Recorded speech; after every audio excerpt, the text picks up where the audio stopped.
Pagpapalit mo ba ang pag-ibig para sa pera? No. Bakit? Ang hirap kumakain.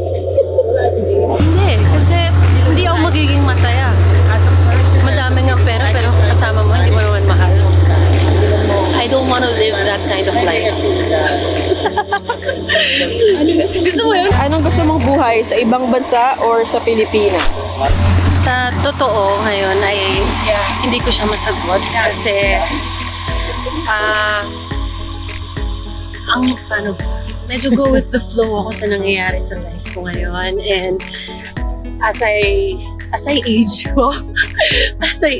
ang dami kong mga na-realize na bagay, and ako kasi talaga, I wanna try new things. So I'm open to whatever opportunity ang dumating. Naniniwala ka ba na meron pala talagang para sa inyo nakatadhana? Oo naman, meron talagang nakatadhana para sa akin. Sino? Yung boyfriend ko. Insert picture. It's our picture. O siya yung nakatadhana sa akin, wala siya magagawa. Pinilit.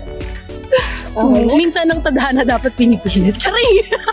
Naniniwala ka ba sa karma? Oo, naniniwala ako sa karma. Mas okay nang hayaan mo ang karma ang gumalaw kaysa ikaw ang gumanti. Pero kabaliktaran ng mga nagiging roles ko sa TV. Ako yung gumaganti ka. Kaya mo bang pakasalan ang taong hindi mo mahal para sa pera, para sa ikagiginhawa ng pamilya mo? Hindi.